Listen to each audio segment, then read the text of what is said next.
Boa noite. A minha conversa hoje é com o pesquisador, um autodidata, Fábio Nunes. Fábio K. Nunes. O K significa o quê, Fábio? Krawuski. Krawuski. O Krawuski é de origem polonesa, pai dele do sul do estado, é isso? Isso. E a mãe da região de Massaranduba, entre Massaranduba e Luiz Alves, uma colônia polonesa que tem ali, belíssima, que ainda mantém costumes, mantém tradição, mantém a gastronomia. Já fui a algumas festas deles lá. Mas a conversa não é sobre a polonesa, a conversa é sobre o Vale do Itapucu. O Fábio é um pesquisador, já produziu um documentário sobre o Vale do Itapucu, tanto da ocupação humana anterior à chegada do branco, quanto os primeiros registros das passagens de branco por ali, os exploradores espanhóis, Alvar Nunes Cabeça de Vaca, o português Aleixo Garcia, a serviço da coroa espanhola, o pessoal que acabou naufragando em São Francisco, o Dom Fernando de Tejo Sanabria, os pais dele, que acabou sendo o bispo de Tucumã, fundou a Universidade de Córdoba, enfim. A história da América do Sul, de certa forma, transitou em algum momento pela o Vale do Itapucu. Boa noite, Fábio. Boa noite, Seja João. bem-vindo. Obrigado. Fábio, os primeiros moradores do Vale do Itapucu, quem foram e que registros deixaram? Primeiramente, boa noite.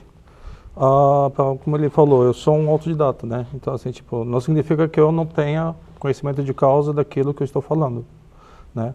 Os primeiros habitantes, na verdade, assim, tipo, como não tem uma pesquisa aprofundada sobre arqueologia, né? Poderia se tratar remotamente, assim, de 5 a 7 mil anos antes do presente, né? A tradição umbu, entendeu? Umbu. Só que não tem pesquisa assim, arqueológica que comprova. Não, a tradição umbu pode estar aqui no Vale do Rio Itapucu entre 5 e 7 mil anos. O que se tem comprovado, academicamente falando, são os sambaquis costeiros, né? Da região de Barra Velha e... Joinville, São Francisco, tudo, né? E baseado na datação mais antiga aqui dos sambaquis aqui de Joinville, aqui, litoral norte catarinense, aproximadamente 5 mil anos antes do presente, entendeu? Aí depois vem a segunda ocupação, né, dos proto-meridionais, né, que é na arqueologia. Proto-meridionais, eles eram formados por que nações indígenas? Assim, do tronco linguístico macro-G, entendeu? Então, assim, tipo, são oriundos da região central do Brasil, né, e cerca de 2 mil anos antes do presente, né, migraram para a região sul do Brasil, por isso chamado meridional, entendeu? E na arqueologia, como eu estava falando para vocês, é classificado como tradição em Tararé, né? Depois vieram logo em seguida... né? E esses tem um sambaqui no Vale do Itapucu? Não, os Itararés não tem nenhuma relação direta com o homem do sambaqui. O que pode ter alguma relação é talvez uma ocupação de um sambaqui para um povo da tradição Itararé, mas pelo menos aqui na região do Vale do Rio Itapucu, o único sambaqui que tem relação direta com a tradição Itararé seria o sambaqui fluvial chamado Sítio Itaquara, entendeu? Sim. Né? Mas ao contrário do sambaqui costeiro, o fluvial é justamente porque está na beira do rio de água doce, né? E logo em seguida vieram cerca de 1.500, 1.000 anos antes do presente, os povos da tradição guarani, entendeu? Oriundos da região do Paraguai, Bolívia. Eu diria que esses povos G, que vieram da região central do Brasil e do Planalto Paranaense para cá, eles já vinham sendo tangidos pelos Guarani, pelos Aimorés ou por quem? É que assim, tipo, aqui na região sul do Brasil, né, por exemplo, no Rio Grande do Sul tem os povos do Cerrito, tem os charruas, entendeu? Sim. Só que, claro, esses povos não chegaram a estar não vieram para o norte? Não vieram para o território catarinense, entendeu? Aqui no território catarinense, né, predominantemente é o homem de sambaqui, o Gês, né, na arqueologia chamado como Itararés, né, e os Guaranis, entendeu? Claro que havia uma disputa por território, né, até que quando vieram os Guaranis, né, boa parte dos Itararés acabaram sendo expulsos, né, migraram para a região do oeste do estado de Santa Catarina. Porque o tempo que eu estudei as nações indígenas, os Gês era tido como um povo atrasado, que morava em tocas, essa coisa toda. O Guarani, Buraco de bugre. né, o Guarani já conhecia o algodão, já tinha tecnologia de fazer canoa, né, já era um povo tecnologicamente bem mais avançado do que os Gês. O Guarani, na verdade, assim, tipo, ele tem a cerâmica dele mais bem, vamos dizer assim, com melhor acabamento do que do Itararé, entendeu? Normalmente a cerâmica Itararé, ela é lisa, simples, sem acabamento plástico, entendeu? Né? O Guarani costumava pintar os seus vasos de cerâmica, costumavam plantar, entendeu? Os Itararé já eram mais seminômades, assim, costumavam pegar... Coletores só, né? Praticamente. Na verdade, assim, os Itararés, os proto-gêmeos regionais, né, sua principal fonte de cadeia no Planalto era o pinhão, né, no tempo de inverno, e desciam a serra na época de caça para poder esperar o pinhão crescer na próxima... safra. Vamos dizer assim, né. Mas, no caso, o que tem relacionado com o Vale do Rio Itapucu especificamente, entendeu? No meu documentário intitulado Redescobrindo Itapucu, né, é um documentário que eu fui obrigado a fazer porque não se tinha nada, né, tanto de divulgação acadêmica, né, quanto o pessoal que mora ali na região sabia da história que eu acabei contando no documentário, né. Como eu falei para o senhor, começo com o Homem do Sambaqui, depois Gês, depois Guaranis. Aí, para fechar o primeiro capítulo do meu documentário, eu fiz um vídeo de 3 minutos e 50 só de artefatos líticos encontrados dentro do Vale do Rio Itapucu, entendeu? E que praticamente todos não têm nenhuma catalogação acadêmica. Se encontra com seus detentores, né? E por falta de... E esses artefatos é o quê? Machadinha de pedra, ponta de flecha, cacos de cerâmica, entendeu? Sabe? Virotes, sabe? E as pontas de flecha desses povos, elas já eram de sílex ou eram madeira endurecida? Tem quartzo leitoso, sílex, né? Sílex. Perdão. Tem óxido de ferro que os índios usavam para poder fazer tingimento, entendeu? Tem até uma coisa que eu acabei fortuitamente descobrindo, né? Uns artefatos que eu desconheço que existe algum trabalho acadêmico sobre essas peças, entendeu? No meu documentário, por exemplo, tem 3 pedras coloridas que foi encontrada no interior de Corupá, né, que o senhor foi cavar para plantar mandioca e acabou achando essas 3 pedras coloridas, né? Eu acredito que não seja fraude, porque assim, tipo, no lugar onde que ele estava cavocando essas pedras também se encontra pontas de flecha, né? E desconheço algum trabalho acadêmico que tenha... E essas pedras, elas têm alguma característica especial? Elas foram trabalhadas ou foram coletadas por ser bonita e colorida? Não, se elas foram encontradas no mesmo buraco, entendeu? Tipo, então, com certeza era algum objeto de adorno, né? Qual era a finalidade exata, eu não vou poder saber, né? Então, assim, tipo, se era para curandeirismo ou se era um amuleto, alguma coisa assim, sabe?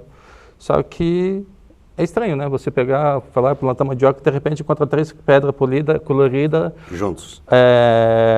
Semi-oval cada uma, entendeu? Sabe? E vamos dizer que esse é o xodó do artefato arqueológico que foi encontrado no Vale do Rio Itapucu até hoje. E que está mostrado no meu documentário. E esses artefatos, já teve algum laboratório, alguma universidade que tenha condição de datar essa coisa toda, interessado neles? Olha, infelizmente, por eu ser autodidata, tipo, eu não posso simplesmente chegar e, vamos ver se tem alguma coisa aqui, entendeu? Eu não tenho interesse em fazer isso.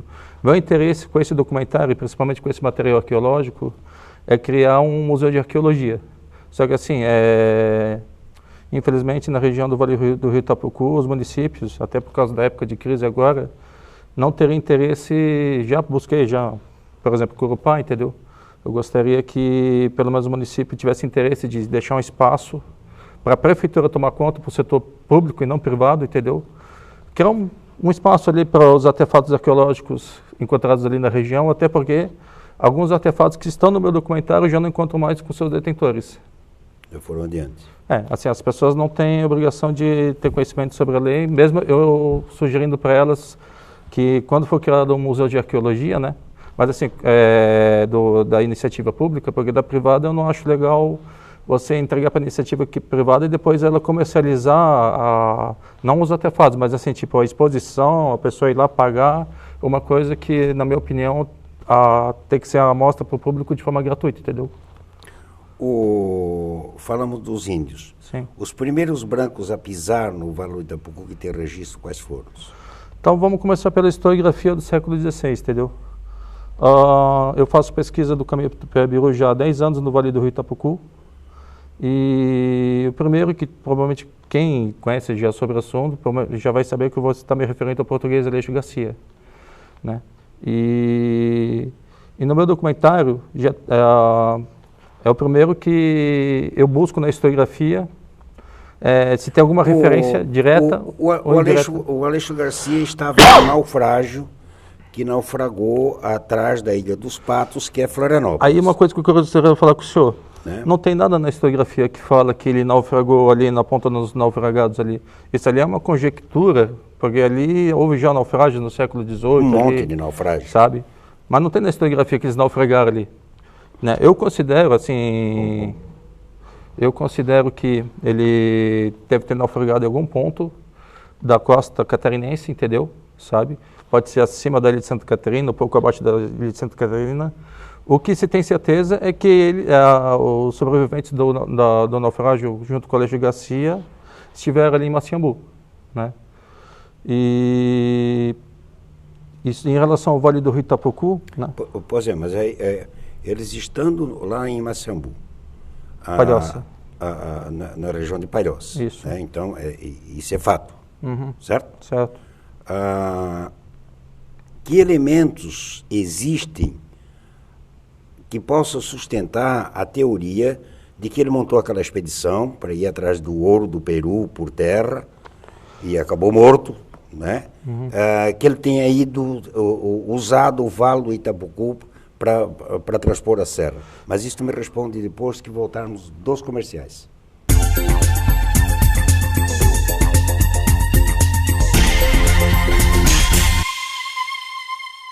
Conversa aqui com Fábio Nunes, pesquisador do Vale do Itapucu.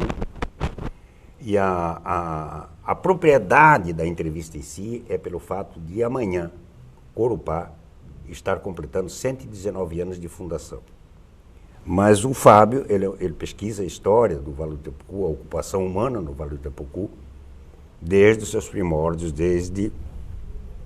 calcula-se pelo menos 10 mil anos que os primeiros assentamentos estiveram ali.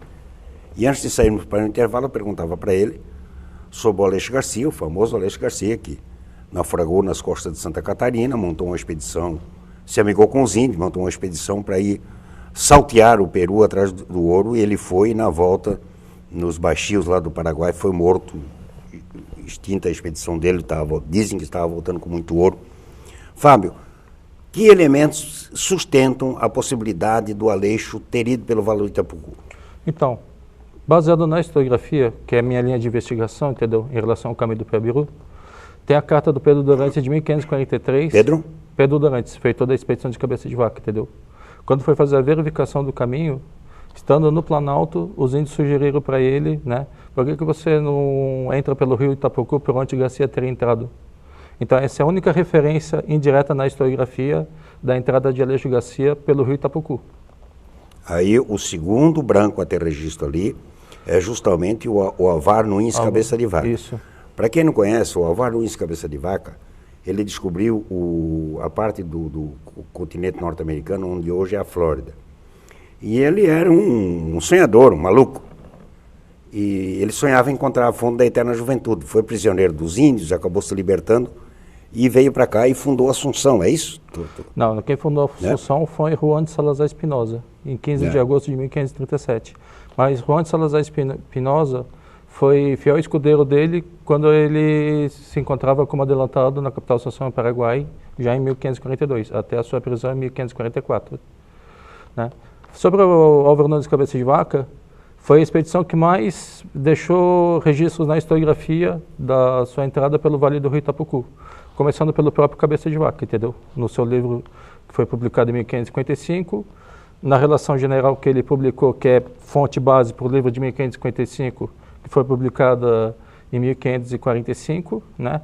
E a primeira informação, né, isso quando ele escreveu na Capital Social do Paraguai, sobre os acontecimentos desde a ilha de Santa Catarina até a Assunção do Paraguai, em 1543, que é, na minha opinião, é a fonte primária mais rica que o Álvaro Nunes Cabeça de Vaca deixou sobre os acontecimentos desde a ilha de Santa Catarina até a sua chegada com parte da expedição na capital Assunção do Paraguai. Muito bem. E o Sanabria? Esses foram depois também, ainda em 1500? Foram quase 10 anos depois que o Álvaro Nunes Cabeça de Vaca entrou por terra, veio a expedição de Sanabria, que eu acho que é, assim, a expedição de Cabeça de Vaca foi o que mais deixou detalhes na historiografia sobre a entrada do Vale do Rio Itapucu.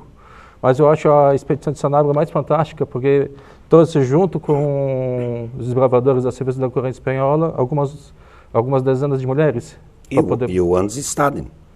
O alemão Hans Staden. Que deixou um registro escrito da passagem dele por aqui, do naufrágio, tudo. Eu tenho inclusive um camarada meu que mora na Alemanha, que é um cara especialista sobre Hans Staden, Ulrich Schmid, né, chamado Günther, né?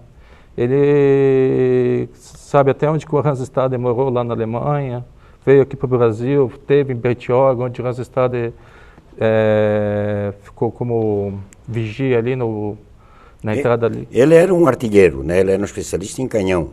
Então os portugueses acabaram aliciando ele. Isso. Quando a expedição de Sanabria saiu de Laguna e foi para São Vicente, ele acabou desertando a serviço da coroa espanhola e foi para prestar serviço da coroa portuguesa, entendeu? Mas voltando sobre a expedição de Sanabria, né?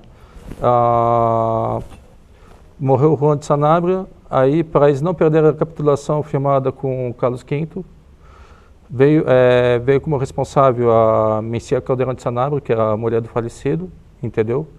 Veio com suas 2 filhas, algumas mulheres, né?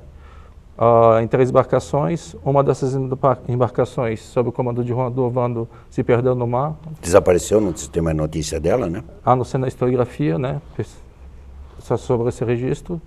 As outras 2 embarcações chegaram no final do ano de 1550 na ilha de Santa Catarina, né? Sendo que a segunda embarcação acabou naufragando, aí sim tem comprovação na historiografia que foi nas mediações da ilha de Santa Catarina, né? E por causa desse segundo naufrágio, que eles enviaram a primeira expedição a pé para a comunicação que tinha um novo adelantado em substituição ao Domingos Martins de Irala, que era o governador e adelantado provisório do Rio da Prata, depois que o Cabeça de Vaca foi preso, entendeu? Aí nessa expedição no início de 1551, que fez o mesmo caminho de Cabeça de Vaca, isso está na carta de 1º de janeiro de 1552 do Juan de Salazar Espinosa, entendeu? Foi Cristóvão de Saavedra, né? Juan Hernandes, mais 5 ou 6 espanhóis, 3 índios guias, né? Chegaram no dia 15 de agosto de 1551, em Assunção do Paraguai. Aí a expedição de Sanabria, tentando com a última embarcação que sobrou, para chegar ao Rio da Prata, mas na altura ali de Laguna, Mibiaçá, né, na língua tupi-guarani, acabou naufragando também, né? E dali mandaram uma segunda expedição a pé, né, de 30 ou 40 homens. Na carta da Mencia Caldeirão ela fala de 50 homens, na carta do Juan de Salazar Espinosa fala de 40 homens, então assim, tipo, sempre vai ter uma divergência de... A diferença. Uma diferença. Se ela contava os índios como os homens, tinha 50. Se o cara não contava os índios como homem... Né? Mas essa segunda expedição foi comandada pelo Hernando Salazar, Alfonso Velido, né? Mais 30, 40, 50 homens, é o que está na historiografia, nunca a gente vai saber. A única certeza é que essa segunda expedição tem 2 fontes primárias, né, que afirma que também fez o mesmo roteiro do Cabeça de Vaca pelo Rio Itapucu, A primeira fonte primária é a carta de Domingos Martins de Irala, de 1555, é a mesma que fala da chegada do Cristóvão de Saavedra, em 15 de agosto de 1551, à capital paraguaia, e no dia 24 de julho de 1552, da expedição de Hernando de Salazar e Afonso Velido, à capital paraguaia também, entendeu? E no o testamento de Juan de Salazar Espinosa, ele comenta que nessa expedição de Hernando de Salazar, alguns soldados acabaram falecendo no rio Itapucu. Aí deixaram armas, luneta, né, para ser entregue para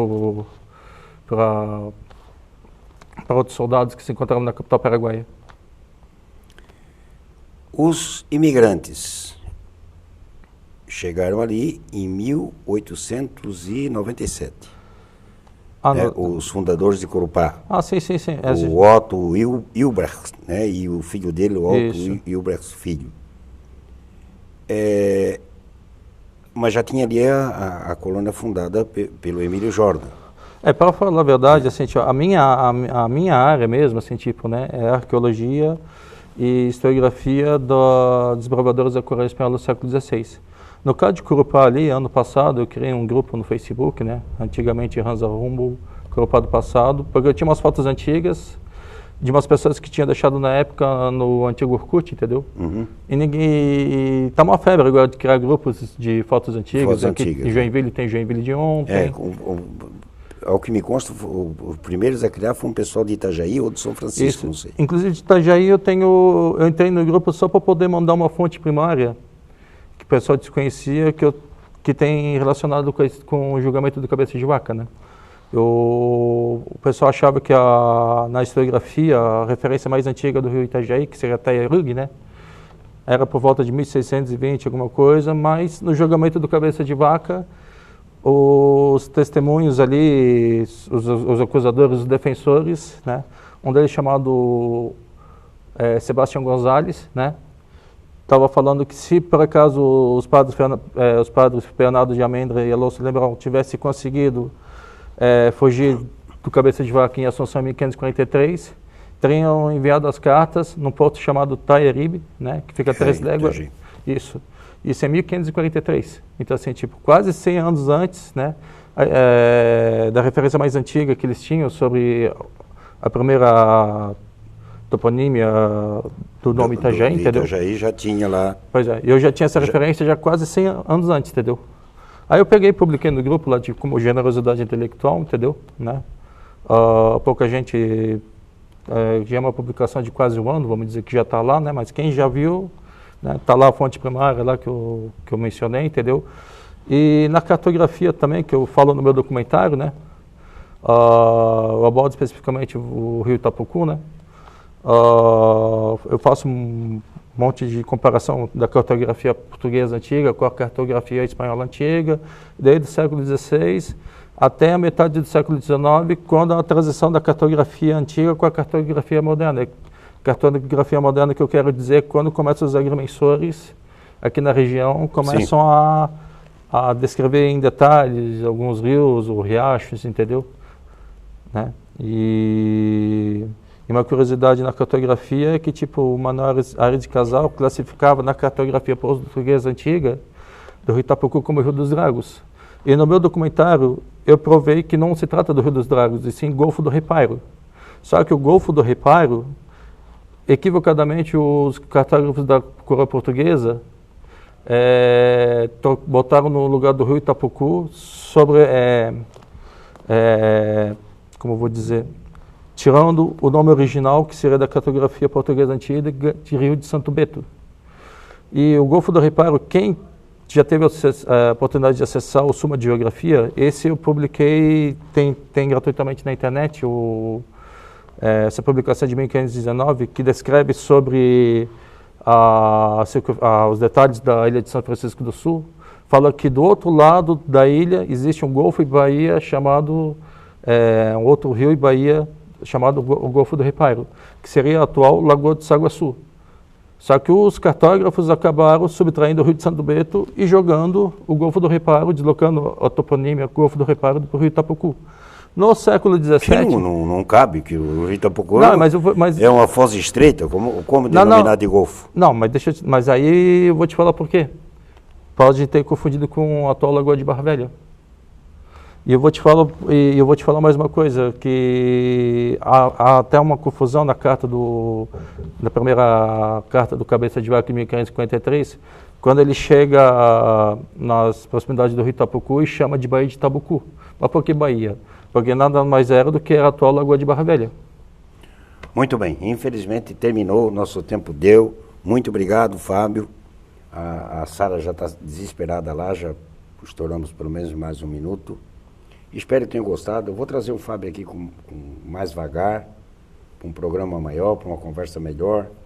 E porque esse é um assunto interessantíssimo, porque é a nossa própria história. Tenham todos uma boa noite, fiquem bem. Nós voltaremos amanhã, se Deus quiser, lhe há de querer.